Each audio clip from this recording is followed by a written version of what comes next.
کہ پوری کی پوری گاڑی جو تھی وہ لاشوں سے بھری ہوتی تھی۔ یہ تصویریں لگا کر نا مین چوکوں پر لگانی چاہیے۔ یہ نوجوان جو بے حیاں کرتے پھرتے ہیں، انہیں پتہ ہو کہ پاکستان کا جو ٹکڑا حاصل کیا گیا ہے، یہ سامنے مجھے تصویر نظر آ رہی ہے کہ جہاں پر ننگی لاشیں پڑی ہوئی ہیں، کسی کا سر کٹا ہوا ہے، کسی کے بازو کٹے ہوئے ہیں، اتنی وہ درد بھری کہانی ہے۔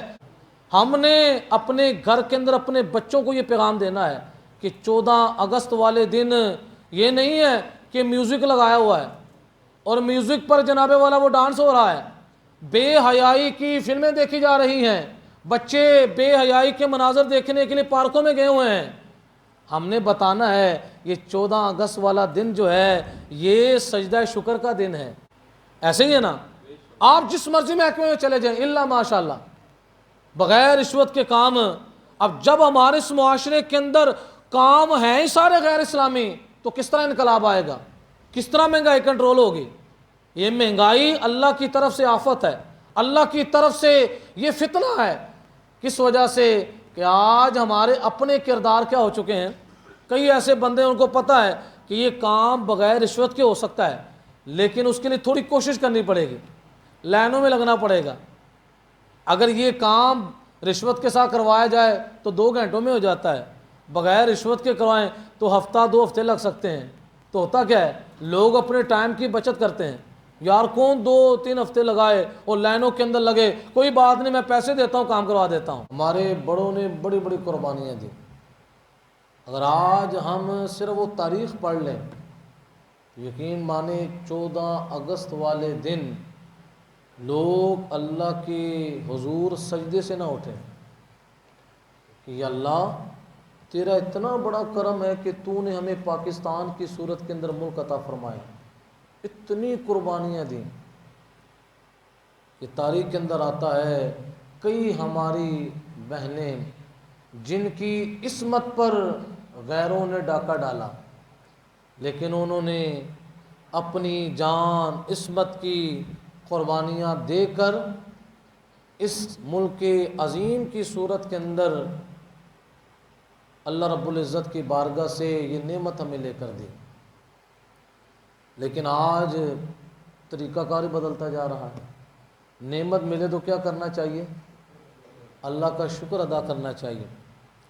لیکن 14 اگست والے دن عام میں سے ہر بندہ سمجھتا ہے کہ گناہ کا سسٹم اتنا تیز ہو جاتا ہے، چاہے وہ شراب خانہ ہو، چاہے وہ زنا کاری کے اڈے ہوں، چاہے وہ سینما گھر ہوں، گناہوں کے جتنے بھی اڈے ہیں، آپ 14 اگست والے دن پورے پاکستان کے اندر اس پر ریسرچ کریں تو آپ کو پتہ چلے گا کہ پورے سال کے اندر اس دن کے اندر گناہوں کے اڈوں کا بڑا استعمال کیا گیا، اور اتنا پیسہ لوگ خرچ کرتے ہیں۔ کیا جی اس دن ہمیں آزادی ملی تھی، یہ کون سا آزادی کا دن، یہ کون سا آزادی کا طریقہ ہے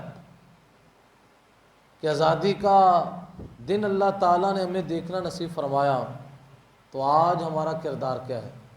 چاہے وہ کردار عوام الناس کا ہو، چاہے وہ کردار حکمرانوں کا ہو، سارے آج اس نالائکی کے اندر شریک ہیں۔ اور میں انشاءاللہ آگے جا کر قرآن و سنت کی روشنی کے اندر آپ کو اس چیز کو بیان کروں گا کہ آج ہم تباہی کی طرف جا رہے ہیں، پھر بھی ہم پریشان ہیں کہ آئے روز حالات مزید بگڑتے جا رہے ہیں، یہ حالات بگڑنے ہیں۔ اب آپ کے سامنے میں نے قرآن عظیم فرقان حمید کی آیت مقدسہ تلاوت کی۔ یہ آیت مقدسہ پاکستان کے حالات کو بیان کر رہی ہے۔ آپ اس کو سنیں گے اور آپ حیران ہوں گے کہ اللہ تبارک و تعالیٰ کے ازلی کلام کے اندر قیامت تک جتنے بھی علاقے فتح ہوں گے، اگر فتح ہونے کے بعد اس کو قرآن و سنت کے مطابق وہاں پر نظام قائم نہ کیا گیا تو وہی حال ہوگا جو آج پاکستان میں ہو رہا ہے۔ اب یہ سورہ نحل کی آیت نمبر 112 ہے۔ آیت نمبر، سورت کون سی ہے؟ سورہ نحل، پارہ نمبر ہے 14۔ اللہ تعالیٰ شاہ فرماتا ہے وَضَرَبَ اللَّهُ مَثَلًا قَرْيَةً، اور اللہ نے ایک بستی کی مثال ارشاد فرمائی۔ یہاں پر ذکر پاکستان کا نہیں ہے بلکہ ایک بستی کا ذکر ہے۔ اب قرآن پاک کے اندر اللہ تبارک و تعالیٰ کی حکمت کاملہ سے طریقہ کار کیا ہوتا ہے؟ ایک حکم بیان کیا جاتا ہے، وہ حکم قیامت تک کے لیے لوگوں کی رہنمائی کرتا ہے۔ بعض دفعہ وہ کسی خاص موقع پر حکم بیان کیا جاتا ہے، لیکن اس کی تعلیم جو ہے، اس کی تربیت جو ہے وہ قیامت تک کے لوگوں کے لیے ہوتی ہے۔ یہ نہیں ہے یہ حکم خاص لوگوں کے لیے تھا ہمیں خطاب۔ یہاں پر ذکر تو خاص کسی بستی کا ہے، لیکن قیامت تک کے لیے جتنے بھی جگہ ہیں ان جگہوں کے اندر ان نظام کو دیکھا جائے تو اللہ فرماتا ہے اللہ نے ایک بستی کی مثال ارشاد فرمائی۔ اس بستی کی حالت کیا تھی؟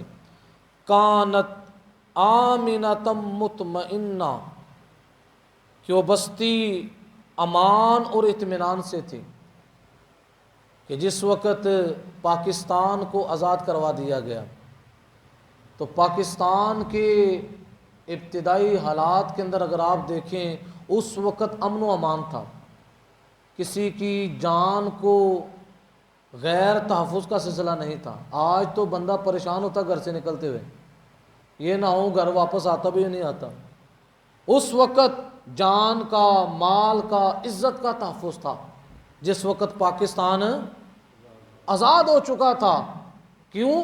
یہ ہم نے یہ ٹکڑا ہی اس وجہ سے لیا تھا تاکہ یہاں پر مسلمان کی جان کی بھی حفاظت ہو، اس کے مال کی بھی حفاظت ہو اور اس کی عزت کی بھی حفاظت ہو۔ تو اللہ فرماتا ہے اس بستی کی شان کیا ہے؟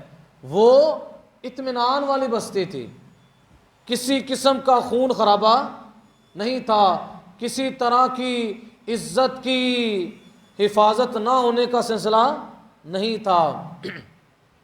یأتیہا رزقہا رغدا من کل مکان، اور اس بستی کی ایک کیفیت یہ تھی کہ وہ اطمینان والی تھی، امن و امان والی۔ دوسری اس کی شان کیا تھی؟ ہر طرف سے اس کی روزی کثرت سے آتی، ہر طرف سے، یعنی لوگ اس معاشرے کے اندر خوشحال تھے، چاہے نعمتیں تھوڑی بھی ہوں لیکن خوشحال زندگی تھی، امن و امان بھی تھا اور ساتھ خوشحالی بھی تھی۔ پھر کیا ہوا؟ جوں وقت گزرتا گیا لوگوں کے اندر بد عملی آتی رہی۔ اگر آپ تاریخ کا مطالعہ کریں، جو پرانے لوگ تھے بڑے پکے نمازی تھے، مسجدوں کو آباد کرنے والے تھے، تہجد کے وقت اٹھنے والے لوگ تھے۔ آج بھی آپ کو ایسے بابے ملیں گے، وہ آپ کو بتائیں گے کہ ہمارے جو والد صاحب تھے صبح سویرے انہوں نے اٹھ جانا اور قرآن پڑھنا۔ آج کیا طریقہ کار ہے؟ پورے کا پورا گھر سویا ہوا ہے، پورے کا پورا۔ اور اس وقت کے لوگوں کو اللہ تعالیٰ پر بڑا اعتماد اور یقین ہوا کرتا تھا۔ کیوں؟ سہولیات کم تھی۔ سہولیات جتنی کم ہوں اتنا انسان کا اللہ کے ساتھ رابطہ رہتا ہے۔ یہ بات یاد رکھیں، جتنی سہولیات ملے انسان اللہ سے غافل ہو جاتا ہے۔ کبھی آپ اس کی آزمائش کریں، جب آپ سفر میں ہوں، سفر کی حالت کے اندر خدا نخواستہ آپ کی گاڑی پنچر ہو جائے اور دائیں بائیں کوئی سہولت ہے تو اس وقت لوگ پھر اللہ کے حضور دعا کرتے ہیں، یا اللہ میں اس بیابان جگہ کے اندر میری گاڑی خراب ہو گئی، یا اللہ یہاں پر نہ کوئی دکان نظر آ رہی ہے کہ میں اس کو لے کر جا سکوں۔ پھر وہاں پر کیا ہوتا ہے؟ جب سب چیزوں سے بندہ بے بس ہو جاتا ہے پھر اللہ یاد آتا ہے۔ یا اللہ اب تو ہی ہے، تو ہی کرم کرنے والا ہے، پھر اللہ تعالیٰ فضل فرماتا ہے اور انسان کے لیے رستے پیدا ہوتے ہیں۔ اور اگر ایسا ہو کہ گاڑی پنچر ہوئی ہے، ساتھ ہی اگر کوئی سلسلہ ہو، سٹپنی رکھی ہو گاڑی کے اندر، نکالا اس کو فوراً کیا اور آگے چل پڑے، رجوع اللہ کی بارگاہ میں حاصل ہے۔ جتنی انسان سہولیات کا شکار ہوگا اتنا انسان اللہ سے غافل ہونا شروع ہو جائے گا۔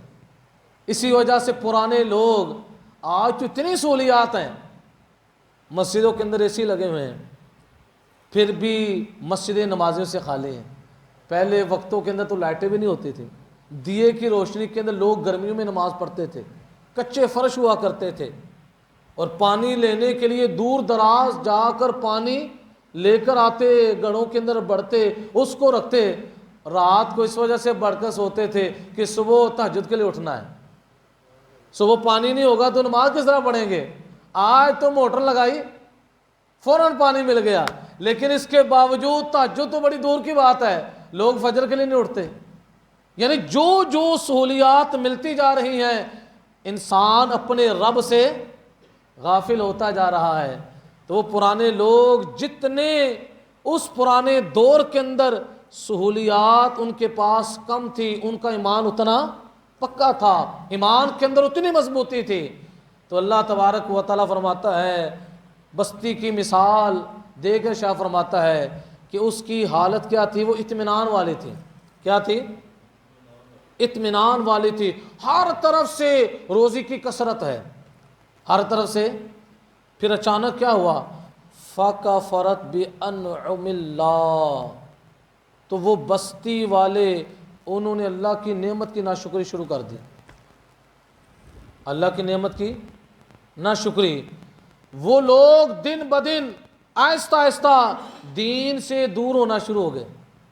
کیوں؟ اللہ نے وہ ٹکڑا جو عطا فرمایا زمین کا، اس کے نتیجے میں ہونا تو یہ چاہیے تھا اللہ کی زیادہ شکر گزاری ہوتی، لیکن نعمت کے ملنے کے باوجود آہستہ آہستہ وہ اللہ سے دور ہونا شروع ہو گئے، اللہ کی ناشکری کے اندر مبتلا ہو گئے۔ پھر اللہ تعالیٰ کیا فرماتا ہے؟ فَأَذَاقَهَا اللَّهُ لِبَاسَ الْجُوعِ وَالْخَوْفِ، تو اللہ نے اسے یہ سزا چکھائی کہ اسے بھوک اور ڈر کا پہناوا پہنایا۔ یعنی اس بستی کے اندر جو لوگ مبتلا تھے وہ بھوک کا شکار ہو گئے، وہ ڈر اور خوف کا شکار ہو گئے۔ آج مجھے بتائیں پاکستان کی یہ صورتحال چل رہی نہیں چل رہی؟ آج بھوک کا بھی راہ چل رہا ہے، آج ڈر اور خوف کا بھی سلسلہ چل رہا ہے، نہ عزت کی حفاظت ہے نہ جان کی حفاظت ہے۔ آپ اخبار پڑھیں، صبح سویرے اخبار بندہ پڑھتا ہے تو انسان پریشان ہو جاتا ہے، فلاں علاقے کے اندر فلاں قتل ہو گیا، فلاں بستی کے اندر ڈاکوں نے کچھ لوگوں کو مار دیا۔ تو یہ نتیجہ تھا اس بستی کے رہنے والے لوگوں کی ناشکری کا، کہ جب وہ اللہ کے ناشکرے بنے تو اللہ تبارک و تعالیٰ نے اس بستی کے اندر بھوک کو عام کر دیا، اس بستی کے اندر ڈر اور خوف کو عام کر دیا۔ اور آگے اللہ فرماتا ہے بما کانوا یصنعون، یہ کیوں کیا؟ اللہ فرماتا ہے بدلہ ان کے کرتوتوں کا، جو انہوں نے اس بستی کے اندر غلط کام کیے، اللہ کے نافرمان بن گئے، اللہ اور اس کے رسول کے احکام سے پیچھے ہٹنا شروع ہو گئے۔ تو اللہ تبارک و تعالیٰ فرماتا ہے کہ اللہ رب العزت نے اس بستی کے اندر بھوک کو رائج کر دیا، اس کے اندر ڈر و خوف کا سلسلہ عام ہو گیا۔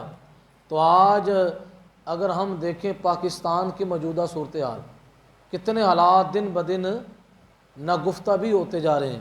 اس کی بنیادی وجہ کیا ہے کہ آج ہمارا کردار کیا ہے؟ ہم اللہ اور اس کے رسول کے احکامات سے دور ہوتے جا رہے ہیں۔ ہر بندہ غور کرے کہ ہم میں سے ہر بندہ کتنے اللہ کے احکامات پر عمل کر رہا ہے، اور عوام الناس بھی اپنا جائزہ لے، اور جس طرح کے عوام ہو ویسے ہی حکمران ہوتے ہیں۔ آج عوام الناس یہ کہے کہ مجھے فاروق اعظم جیسا امیر المومنین حکمران ملنا چاہیے، تو یہ سوچنا چاہیے کہ ان کے وقت کے اندر عوام بھی کیسی ہوتی تھی۔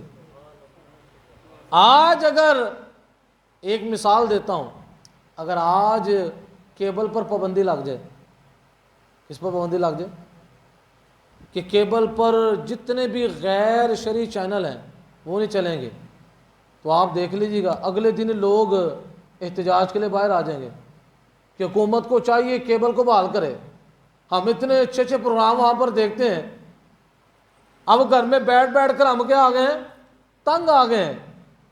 یہ ہماری عوام کا حال ہے کہ جو فحاشی کو چھوڑنا ہی نہیں چاہتی، پھر بھی طلبگار کس کی ہے، ہماری فحاشی بھی چلے، ہمارے غلط کام بھی چلیں، لیکن ہم پر حکمران کون سا ہونا چاہیے؟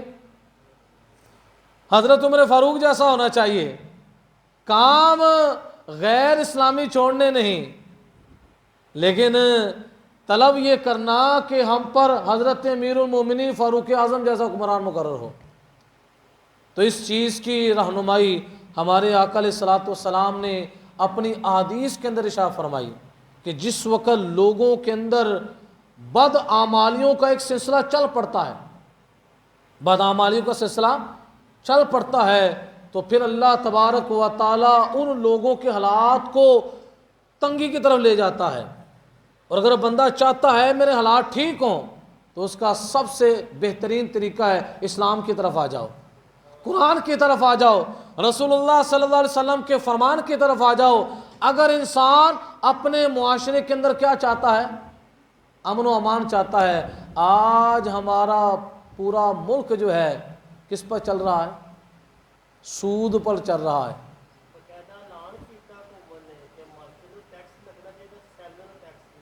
اب اندازہ لگا لیں، یعنی آپ اس سے اندازہ لگائیں کہ جب اس ملک کی بنیاد کے اندر ہی غیر شرعی کام ہوں، تو پھر اس ملک کے اندر امن و امان کیسے آئے گا؟ اللہ تعالیٰ قرآن میں فرماتا ہے یمحق اللہ الربا ویربی الصدقات، اللہ سود کو مٹائے گا، صدقات کو بڑھائے گا۔ آج پاکستان کا پورا نظام جو ہے کس پر ہے، سود پر ہے۔ تو اس ملک کے اندر کس طرح امن و امان آ سکتا ہے؟ سود مسلمان کے لیے حرام ہے، کیا ہے؟ نبی علیہ الصلوۃ والسلام کے فرامین ہیں۔ اب پاکستان تو ہم نے اس لیے حاصل کیا تھا کہ اس کے اندر رہ کر ہم اسلامی احکام پر اچھے طریقے سے عمل کریں گے، لیکن اس اسلامی ملک کے اندر رہ کر آپ میں سے ہر بندہ اس چیز کو سمجھتا ہے، کتنے ایسے کام ہیں، زبان سے کلمہ گو ہے، زبان سے رسول اللہ صلی اللہ علیہ وسلم کا کلمہ پڑھنے والا ہے، لیکن سسٹم ایسا ایجاد ہو گیا ہے، ایسا سسٹم بنتا جا رہا ہے کہ وہ سسٹم غیر شرعی ہے۔ اب میں آپ کے سامنے رسول اللہ صلی اللہ علیہ وسلم کا فرمان سناتا ہوں۔ اور آج ہمارا یہ جمہوری نظام ہے، یہ جمہوری نظام کے اندر ہوتا کیا ہے، 5 سال کے لیے ایک بندہ صدر بنتا ہے، پھر جب 5 سال ہو جاتے ہیں پھر دوسرے کی تیاری شروع ہو جاتی ہے۔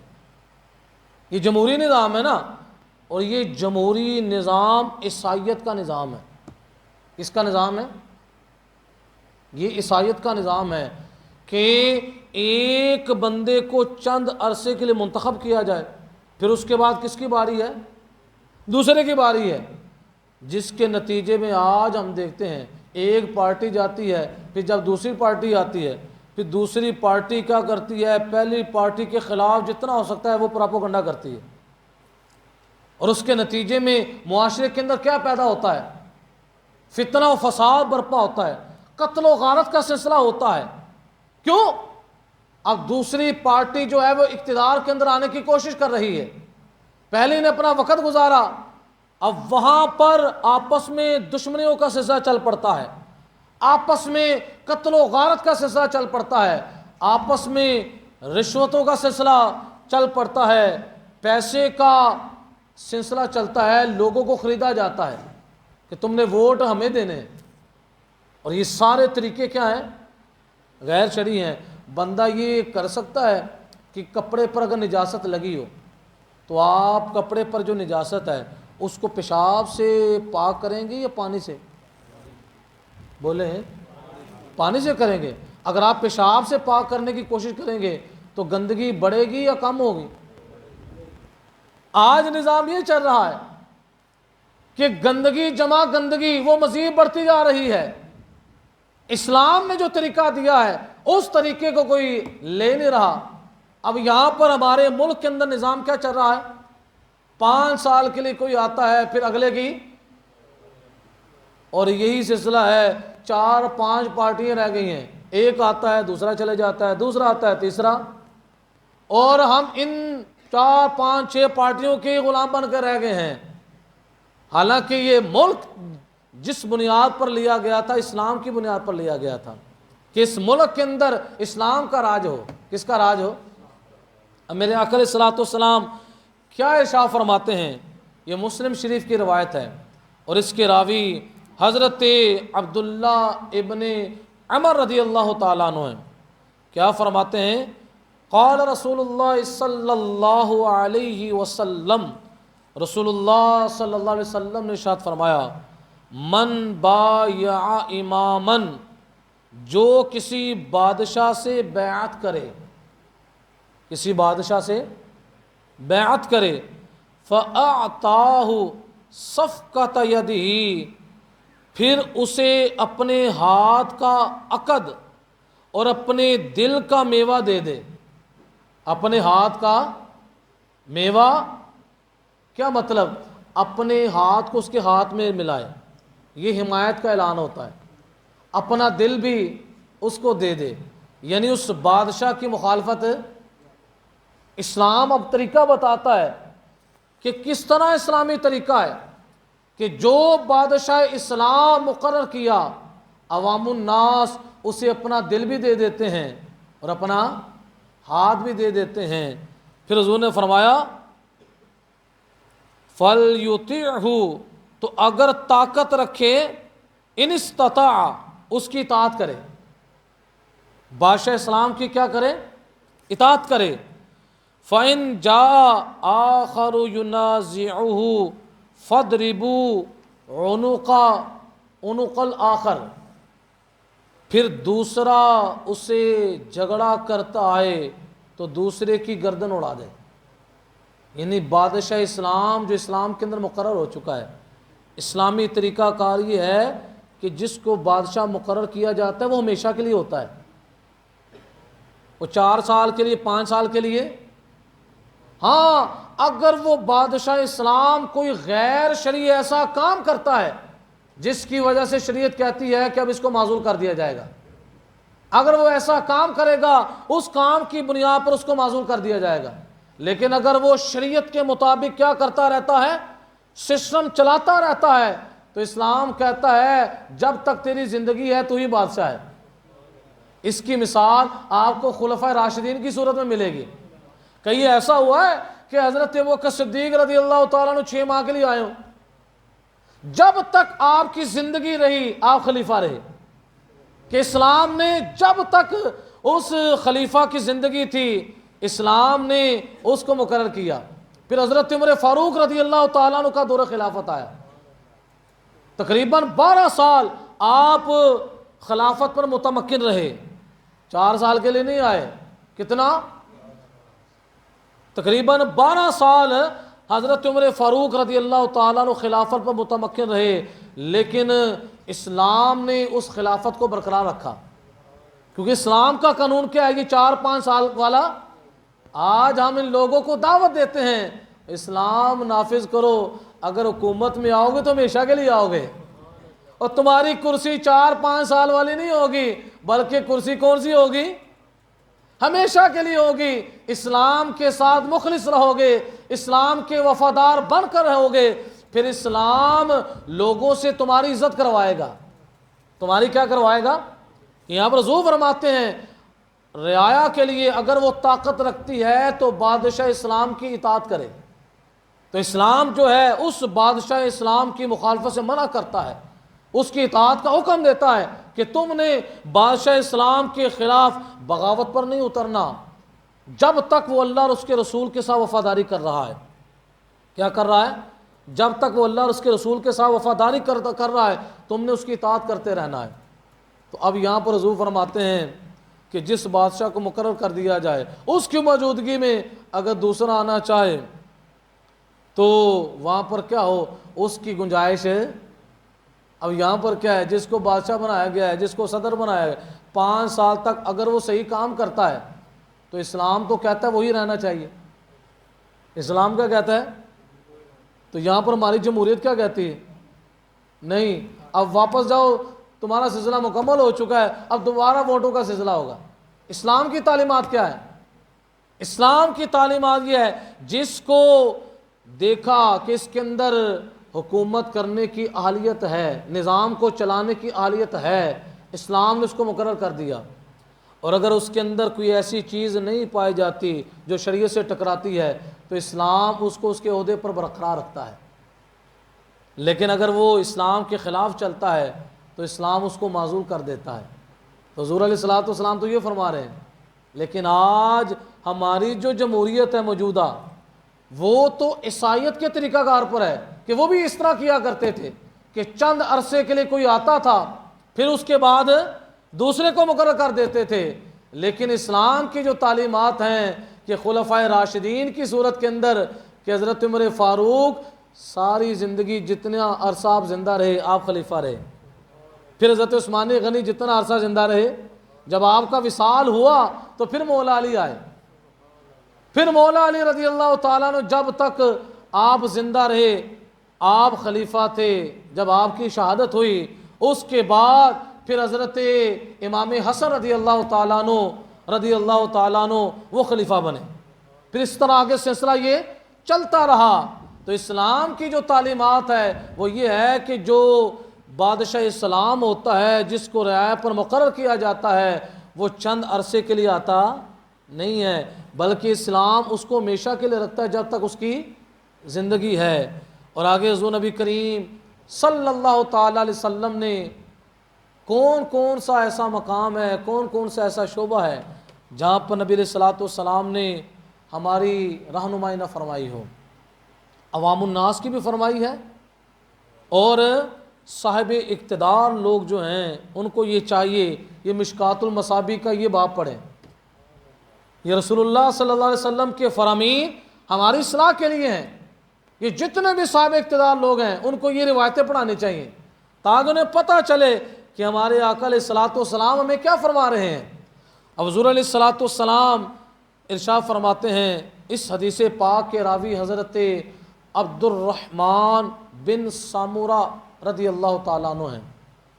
آپ فرماتے ہیں قال علی رسول اللہ صلی اللہ علیہ وسلم کہ رسول اللہ صلی اللہ تعالیٰ علیہ وسلم نے میرے لیے ارشاد فرمایا، کیا بات ارشاد فرمائی ہے؟ لا تسأل الامارۃ، اے عبد الرحمن بن سامورہ حکومت طلب نہ کرو۔ کیا طلب نہ کرو؟ حکومت طلب نہ کرو۔ آج مجھے بتائیں ہر بندہ کوشش میں ہے یار مجھے عہدہ مل جائے، حضور کیا فرما رہے ہیں؟ باقاعدہ اپنے صحابی کو سامنے بٹھا کر فرماتے ہیں لا تسأل الامارۃ، امارت کو حکومت کو طلب نہ کرو، فإنک ان اعطیتها عن مسألۃ وکلت الیہا، کیونکہ اگر تم طلب سے حکومت دیے گئے تو تم اس کے حوالے کر دیے جاؤ گے۔ اگر تم نے حکومت طلب کر کے لی پھر تم جانو تمہارا کام جانے، اللہ کی مدد شامل حال ہے۔ اب آپ مجھے بتائیں کسی کام کے اندر اگر اللہ کی مدد شامل حال نہ ہو تو انسان کے لیے کتنے مسائل بنتے ہیں، کتنی انسان کے لیے دشواریاں آتی ہیں۔ حضور فرماتے ہیں کہ جو حکومت کو طلب کرتا ہے وہ اس عہدے کا خود ذمہ دار ہے، اللہ تعالیٰ کی مدد اس کے اندر شامل حال ہے۔ اور آگے کیا فرمایا؟ وَإِنْ أُعْطِيتَهَا عَنْ غَيْرِ مَسْأَلَةٍ أُعِنْتَ عَلَيْهَا، اگر تم بغیر طلب کیے گئے تمہیں حکومت مل جائے تو نبی علیہ السلام نے فرمایا اس پر اللہ تعالیٰ کی طرف سے تمہاری مدد کی جائے گی۔ آج مجھے بتائیں ہمارے معاشرے کے اندر اس روایت پر عمل نظر آ رہا ہے؟ آج تو لوگ باقاعدہ اپنے کاغذ جمع کرواتے ہیں اور بڑا خوشی سے اعلان کر رہے ہوتے ہیں کہ میں نے فلاں پارٹی کے اندر اپنے کاغذ جمع کروا دیے ہیں کہ میں بھی اس عہدے کے لیے کیا ہوں، حقدار ہوں، اگر میری خدمت کی ضرورت ہو تو میں اس خدمت کے لیے کیا ہوں۔ اب اس کا کچھ وضاحت بھی ہے، وہ بھی میں آپ کو بیان کرنا چاہتا ہوں۔ اگر اس طرح کے حالات ہو جائیں کہ نااہل لوگ سیٹوں پر آ رہے ہوں، نااہل لوگ، کیونکہ قرآن پاک کے اندر اللہ تعالیٰ فرماتا ہے ان اللہ یأمرکم ان تؤدوا الامانات الی اہلھا، اللہ تعالیٰ تمہیں حکم دیتا ہے امانتیں اس کے اہل تک پہنچاؤ۔ امانتیں، اب یہ منصب بھی ایک امانت ہے۔ اگر اس معاشرے کے اندر بندہ دیکھتا ہے اس منصب پر جو بندہ آیا ہے یہ اس منصب کے لائق نہیں ہے، اور اسی معاشرے کے اندر ایک ایسا بندہ ہے جو اس منصب کے لائق ہے، اس منصب کو چلا سکتا ہے، تو وہ بندہ اس معاشرے کے اندر اس چیز کے پیش نظر کہتا ہے اگر یہ نااہل اس منصب پر آئے گا تو معاشرے کے اندر بگاڑ پیدا ہوگا، یہ سسٹم کو صحیح چلائے گا نہیں، سسٹم کو اناڑی بندہ ہے، یہ سسٹم کو خراب کر دے گا۔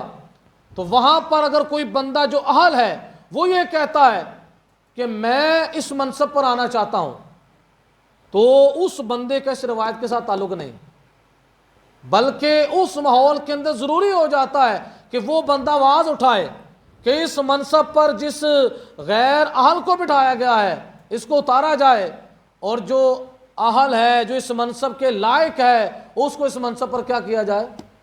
اب اس کی مثال حضرت یوسف علیہ نبینا علیہ الصلوۃ والسلام کی ہے کہ حضرت یوسف علیہ الصلوۃ والسلام نے عزیز مصر کو کہا تھا حکومت کے والے سے، آپ فرماتے ہیں انی حفیظ علیم، اے عزیز مصر اجعلنی علی خزائن الارض، اے عزیز مصر تو مجھے زمین کے خزانے پر مامور کر دے، مجھے اس پر مقرر کر دے۔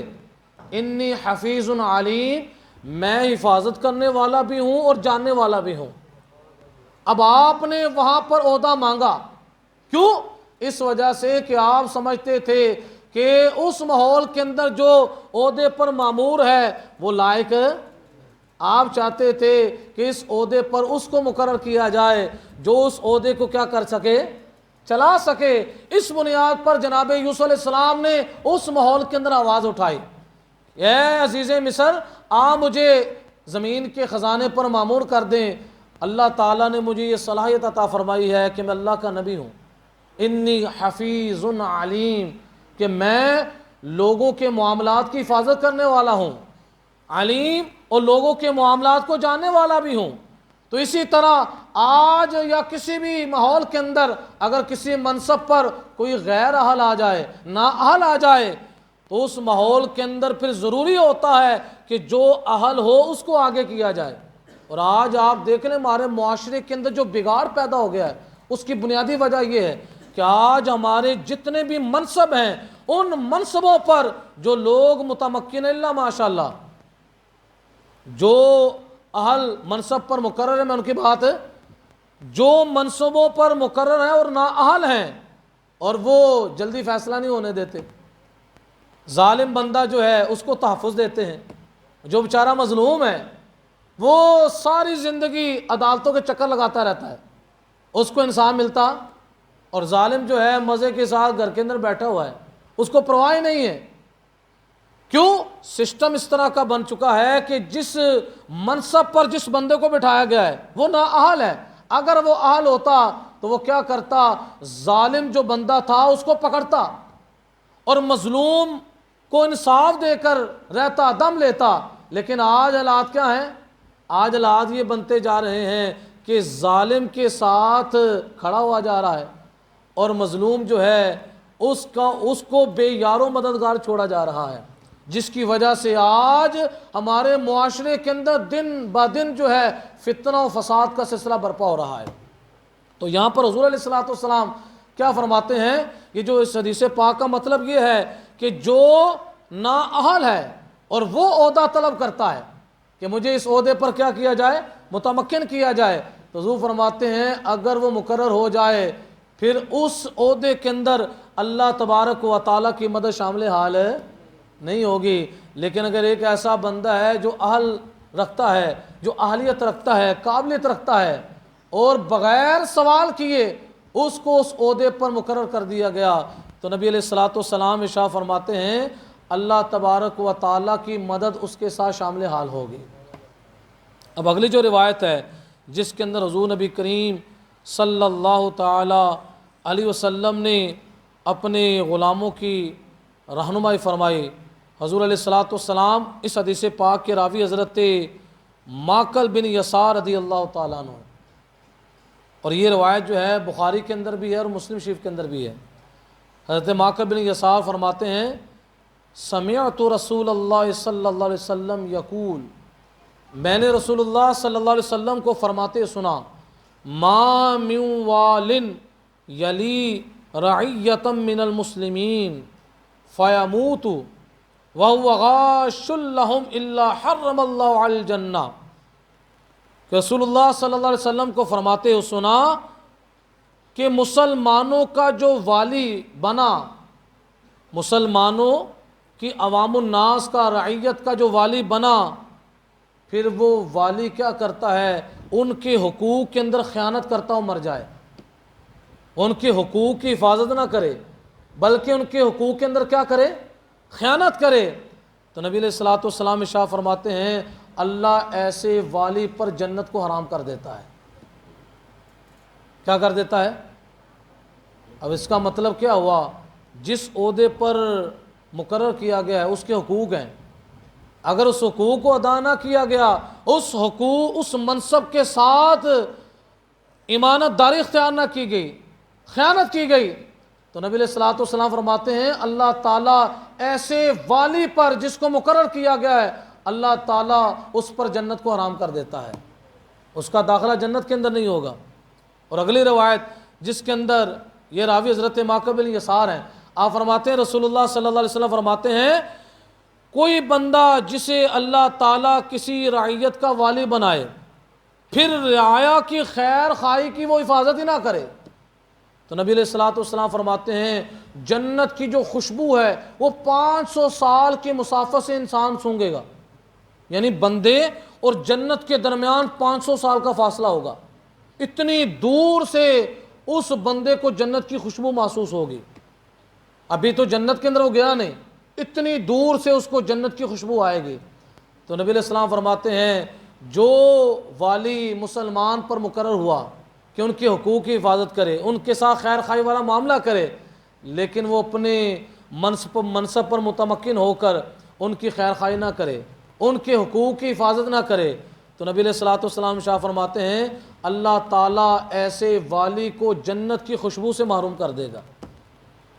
جنت میں جانا تو دور کی بات ہے، ایسا والی جو ہے وہ جنت کی خوشبو کو نہیں پا سکے گا، کیوں؟ اس نے اس منصب کی لاج نہیں رکھی۔ اور آج ہمارے حالات جو سامنے نظر آ رہے ہیں اس کی بنیادی وجہ یہ ہے، آپ جہاں مرضی چلے جائیں بغیر رشوت کے کام ہی نہیں ہوتا۔ اس کو سوچنا چاہیے کہ آج تیرے پاس اللہ کی نعمت کی صورت کے اندر مال ہے، اس کے بارے میں تجھ سے پوچھا جائے گا، قیامت والے دن پوچھا جائے گا اے میرے بندے میں نے تجھے مال دیا اور تو نے 2-3 ہفتے کی مشقت کی خاطر تو نے اس مال کا غلط استعمال کیا۔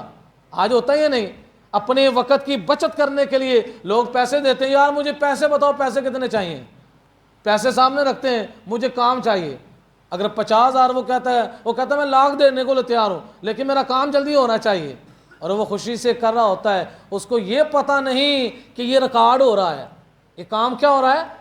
اللہ فرماتا ہے ما یلفظ من قول الا لدی رقیب عتید، ہر شے ریکارڈ ہو رہی ہے، یہ کرامن کاتبین فرشتے نوٹ کر رہے ہیں، چاہے یہ کام تنہائی میں ہوا ہے، وہ بندہ خود ہے یا سامنے وہ بندہ بیٹھا ہوا ہے، تیسرے کو پتا، لیکن 2 میں سے تیسرا کون ہے؟ وہ اللہ ہے۔ آج ہمارے اس معاشرے کے اندر یہ سسٹم جب سلسلہ اس کا شروع ہو گیا ہے تو کس طرح برکت آئے؟ اگر برکت ہم چاہتے ہیں اس کا طریقہ کار کیا ہے؟ اسلام کے عمل کی طرف آؤ، رسول اللہ صلی اللہ تعالی علیہ وسلم کی شریعت پر جب عمل ہوگا انشاءاللہ العزیز پھر حالات ایسے آئیں گے، اللہ تبارک و تعالیٰ اس معاشرے کے اندر امن و امان اور برکت کی فضا پیدا فرما دے گا۔ اور آج حالات بڑے اچھے ہیں، لوگ کہتے ہیں حالات بڑے خراب ہیں، کس طرح اچھے ہیں؟ ہر سہولت اس دور کے اندر پائی جا رہی۔ اگر آپ پچھلے زمانے کی طرف چلے جائیں کہ لائٹیں بھی نہیں ہوتی تھیں، پنکھے بھی نہیں ہوتے تھے، اے سی بھی نہیں ہوتے تھے، اتنے ہمارے گھروں کے اندر زیب و زبائش کے سامان موجود ہیں، اتنی سہولیات ہیں جو پہلے وقتوں میں، لیکن اس کے باوجود ہم کہتے ہیں جتنے برے حالات سے ہم گزر رہے ہیں شاید ہی کوئی گزر رہا۔ کیا ہے؟ ناشکری ہے، اور بندہ ناشکرا ہو گیا ہے۔ اللہ نے اتنی نعمتیں دی ہیں، اتنے بندہ بیمار ہو جائے تو علاج کے اتنے طریقے آ گئے ہیں۔ پہلے دور میں بندہ بیمار ہوتا ہے، بیماری کا پتہ بھی نہیں چلتا تھا کس کو بیماری ہے کون سی۔ آج اگر بندہ بیمار ہوا ہے، ہسپتال میں گیا، فوراً بیماری کی تشخیص ہو جاتی ہے، اس کو فلاں بیماری ہے، اس کا علاج یہ ہے۔ اب پہلے وقتوں سے اگر ہم اس کا کیا نام تقابل کریں تو آج کے دور کے اندر اللہ تعالیٰ کی اتنی نعمتیں ہیں، لیکن اس کے باوجود ہر بندے کا نعرہ ہے یار حالات بڑے برے ہو گئے حالات۔ تو جب ناشکری کرنی ہے تو اللہ کا یہ وعدہ ہے کہ جس وقت تم ناشکری کرو گے اللہ تبارک و تعالیٰ کا عذاب تم پر واجب ہو جائے گا۔ تو کئی عذاب آ رہے ہیں، مہنگائی کا دن بدن عذاب آ رہا ہے، فتنہ و فساد ہمارے معاشرے کا حصہ بنتا جا رہا ہے۔ تو آج 14 اگست پیر شریف کی آ رہی ہے، تو ماشاءاللہ یہاں پر کتنے نماز حضرات تشریف فرمائیں۔ ہم نے یہ نیت کرنی ہے، ایک بندہ وہ اکیلا نہیں ہوتا، پورا خاندان ہوتا ہے۔ اس دن اللہ تعالیٰ نے ہمیں اتنا عظیم ملک عطا فرمایا، آج ہم کتنے رام سکون سے یہاں پر بیٹھ کر تقریر سن رہے ہیں۔ اگر اس طرح کا سلسلہ نہ ہوتا، وہ کرونا کے حالات کے اندر کتنی پابندیاں تھی، دیکھا تھا کہ اتنی پابندی لگائی ہوئی تھی کہ کندھے کے ساتھ کندھا نہیں ملانا، اور اس وقت کے حالات کے اندر مجھے یہ احساس ہوا کہ اسلامی ملک کے اندر اسلامی نظام ہونے کے باوجود بھی اس طرح کا جو سسٹم ہے، سسٹم کے باوجود بھی مسجد میں آتے تھے تو ایک غیر انسیت والا ماحول جو ہے نا محسوس ہوتا تھا۔ تو وہ ماحول کس طرح کا ہوگا جس وقت انگریز کا دور ہوتا تھا؟ اس ماحول کے اندر آج ہم کتنے آرام سکون سے دل کرتا ہے قرآن پڑھنا چاہتے ہیں، ایک سپارہ نکالا قرآن پڑھ لیا، یہاں پر بیٹھ کر مسجد کے اندر جتنا دل کرتا ہے سجدے کرنا چاہیں ہم سجدے کر سکتے ہیں۔ لیکن یہ اللہ کا کتنا بڑا کرم ہے کہ اس نے ہمیں آزادی کے ساتھ سجدے کرنے کی نعمت عطا فرمائی، لیکن اس کے باوجود ہم اتنے ناشکرے ہو گئے ہیں کہ ہم نے مسجدوں کا رخ ہی چھوڑ دیا ہے۔ اور کوئی تو ایسے ہیں جو جمعے کو بھی جمعے آتے ہیں، اور کچھ تو ایسے ہیں بڑے فخر سے بتاتے ہیں کہ قاری صاحب مصروفیت بہت زیادہ ہے، میں عید ہی بس پڑھتا ہوں، جو ہے نا عید کے دن ہی آتا ہوں، باقی ٹائم نہیں ملتا، اتنے حالات ہو گئے ہیں، بہت زیادہ مصروف۔ اس کو سوچنا چاہیے کہ اللہ تجھ سے ناراض ہو گیا ہے کہ تجھے اپنے گھر آنے کی توفیق ہی نہیں دے رہا، اور تو فخر سے بیان کر رہا ہے۔ تو لہٰذا کون کون نیت کرتا ہے انشاءاللہ آج ہم 14 اگست اگر منائیں گے تو سجدہ شکر سے منائیں گے، اونچی بات سے بولیں۔ اور یہ بھی آپ انشاءاللہ، میں وعدہ آپ سے نہیں لیتا، آپ سے نیت کرواتا ہوں، اب جمعے کے بعد آپ جائیں گے اور جا کر اپنے گھر میں پیغام دینا ہے۔ 14 اگست والے دن گھر میں کیا ہو رہا ہے؟ نعت خوانی ہو رہی ہے، قرآن پڑھا جا رہا ہے، اور قرآن پڑھ کر نعت خوانی کر کر اصال ثواب کن کو کیا جا رہا ہے؟ اپنے ان بھائیوں کو اور ان بہنوں کو کیا جا رہا ہے جنہوں نے اپنے خون کے نذرانے پیش کر کے ہمیں پاکستان عطا فرمایا۔ آج ہم سکون سے بیٹھ کر نماز پڑھ رہے ہیں، سکون سے بیٹھ کر سجدے کر رہے ہیں، جانیں انہوں نے دیے ہیں۔